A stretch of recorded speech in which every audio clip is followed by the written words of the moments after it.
waktunya sebentar.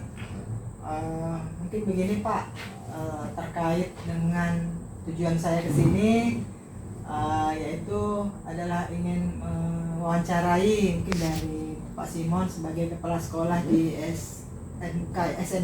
SLB Nunukan. Mungkin terkait dalam biasanya kan sebagai kepala sekolah itu Pak biasanya sering menghadapi nih ketika memberikan keputusan itu terjadi dilema etika gitu kan. Maksudnya di sini biasanya kan kadang-kadang itu keputusan itu sama-sama benar gitu kan Pak. Terus sehingga kita tuh biasanya sebagai pimpinan tuh bingung tuh biasanya Pak ya melakukan apa sih yang mesti diputuskan, apalagi untuk melibatkan orang banyak gitu ya Pak ya. Mungkin untuk wawancara saya pertama nih Pak, ini ada beberapa pertanyaan yang ingin saya ajukan. Mungkin terkait yang pertama nih Pak, kira-kira nih sebagai kepala sekolah di SLB Kabupaten Nunukan, ini Bapak sebagai kepala sekolah ini bagaimana mengidentifikasikan kasus-kasus yang biasa dihadapi, yaitu seperti kasus dilema etika atau bujukan moral gitu Pak. Oh iya, terima kasih. Ya memang betul bahwa terkadang kita dihadapkan pada kasus-kasus yang membuat kita bingung sendiri untuk menentukan, karena kebenarannya hampir sama-sama. Tapi pada dasarnya dalam menghadapi dilema etika itu kita tentu harus mempertimbangkan nilai-nilai atau prinsip-prinsip moral sebagai pijakan dalam mengambil keputusan itu. Itu dulu yang pertama. Dan juga kita jangan terpengaruh oleh bujukan moral dari pihak lain. Artinya memang itu adalah pemikiran kita sendiri yang tentu mempertimbangkan nilai-nilai moral dalam menentukan pilihan dilema etika tadi itu. Iya.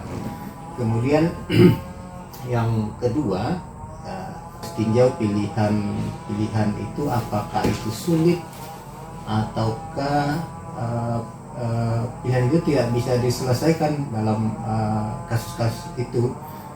Contoh seperti ini. Seorang teman itu apakah harus melaporkan temannya yang melakukan pelanggaran yang tidak etis? Iya.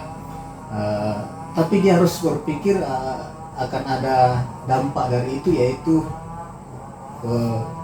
putusnya atau renggangnya hubungan teman baik mereka.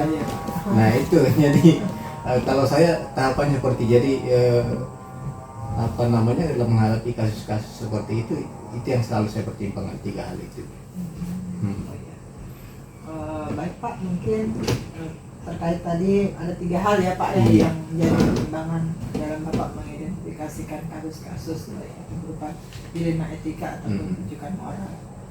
Mungkin yang kedua Pak, nih kira-kira bagaimana menjalankan pengambilan keputusan di sekolah Bapak, terutama untuk kasus-kasus di mana ada 2 kepentingan yang sama-sama benar atau sama-sama mengandung nilai kebajikan. Jadi misalnya keputusan itu sama-sama nih 2 benar, tetapi harus memilih salah satunya. Gimana maksudnya?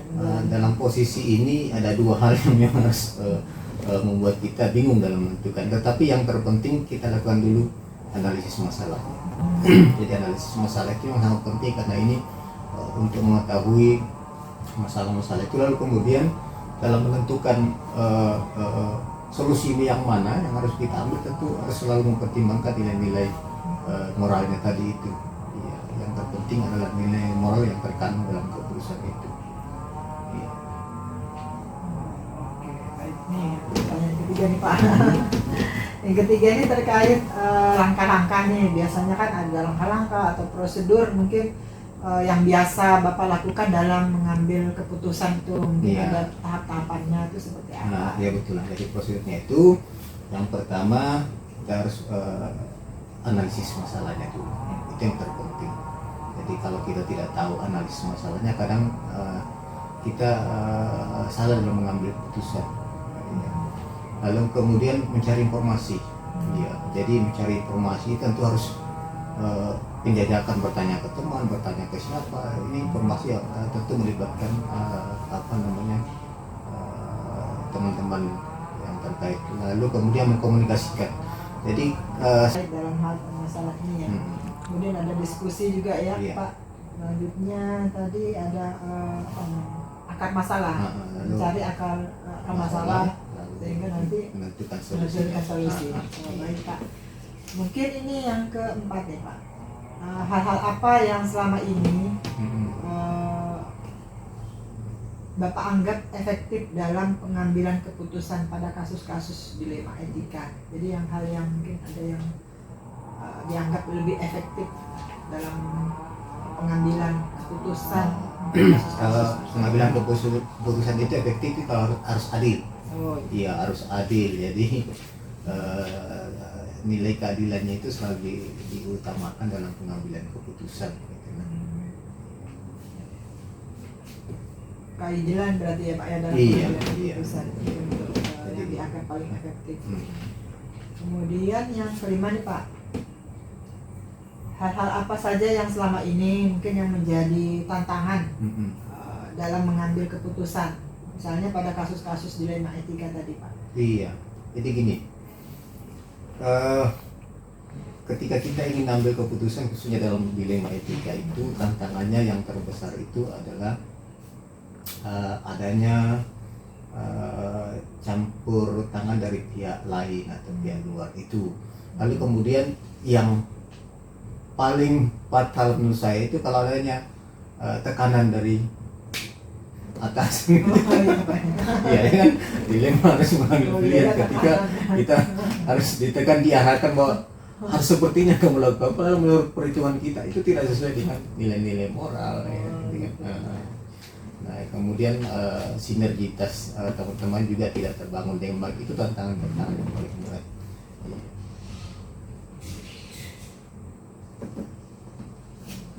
Oke Pak, lanjut lagi ya Pak ya.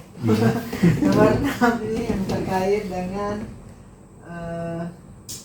apakah Bapak memiliki sebuah jadwal tertentu, misalnya dalam menyelesaikan kasus dilema etika.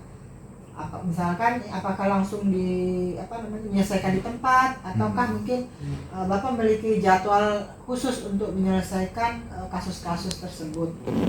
Oh iya, baik. Jadi kalau dalam menentukan atau menyelesaikan masalah-masalah seperti itu sebetulnya kasuistik, artinya gini, kalau dia kasusnya memang harus segera dan cepat, maka saat itu juga kita harus selesaikan.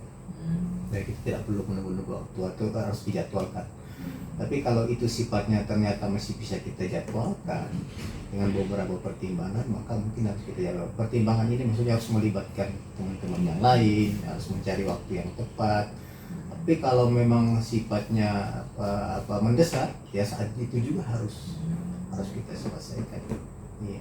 Berarti melihat dari ya Pak ya, tingkat keurgenannya dari masalah itu yang mana yang lebih harus cepat diselesaikan, berarti itu pada saat itu ya Pak ya, bisa diselesaikan. Pada saat itu harus diselesaikan, tidak perlu harus nunggu waktu, karena kalau nunggu waktu nanti akan masalahnya kalau misalnya berarti tidak perlu tunda Pak ya. Iya.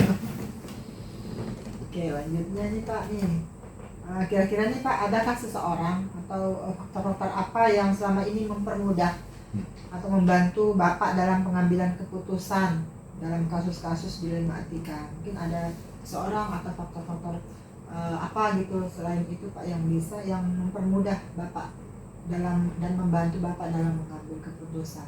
Iya, kalau untuk mempermudah tentunya tim. Jadi tim bersama dengan teman-teman di sekolah ini membangun komunikasi itu, kemudian ada keterbukaan di antara teman-teman di sekolah, baik dari guru, siswa maupun warga sekolah lainnya. Nah, itu saya kira kunci utama. Iya, kunci utamanya seperti itu. Jadi adanya tim ya Pak ya, ada tim di dalam sekolah ya Pak ya. Timnya ini biasanya timnya ini dari unsur guru ya Pak ya. Dan kalau sekiranya itu sifatnya berhubungan dengan orang tua, kita libatkan komite sekolah.